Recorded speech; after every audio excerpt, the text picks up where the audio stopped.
വല്ലാതെ വരിഞ്ഞു മുറുക്കുമ്പോഴും ഇനിയൊരു വഴിയുമില്ലെന്ന് തോന്നുമ്പോഴും കേൾക്കേണ്ട വാക്കുകളാണിവ. ഏറ്റവും കടുത്ത ഇരുട്ടിലും പ്രതീക്ഷയുടെ ഒരു ചെറിയ വെളിച്ചം എപ്പോഴും ഉണ്ടെന്ന് ഈ ഉപദേശങ്ങൾ നമ്മളെ ഓർമ്മിപ്പിക്കും. ഇത് കേൾക്കാൻ മാത്രമുള്ളതല്ല, ജീവിതത്തിൽ പകർത്താൻ കൂടിയുള്ളതാണ്. അതിനാൽ മനസ്സ് ശാന്തമാക്കി ജീവിതത്തിന് ശരിയായ വഴി കാട്ടിത്തരുന്ന ഈ അമൂല്യ വചനങ്ങൾ നമുക്ക് കേൾക്കാം. ഹേ അർജുന, മനുഷ്യൻ ഏറ്റവും കൂടുതൽ ഒറ്റപ്പെടുമ്പോഴും ആരും കാണാതെ കണ്ണുനീർ ഒഴുക്കുമ്പോഴുമാണ് ആത്മാവും പരമാത്മാവും തമ്മിലുള്ള കൂടിക്കാഴ്ച നടക്കുന്നത്. നീ കരയരുത്, കാരണം നിന്റെ കണ്ണുനീരിൽ എൻ്റെ അനുഗ്രഹം ഒഴിഞ്ഞിരിപ്പുണ്ട്.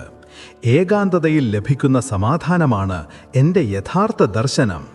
മനുഷ്യൻ്റെ ഹൃദയം നിർമ്മലമാകുമ്പോൾ മാത്രമേ ഭഗവാൻ അവിടെ പ്രത്യക്ഷപ്പെടുകയുള്ളൂ എന്ന് നീ ഓർക്കുക.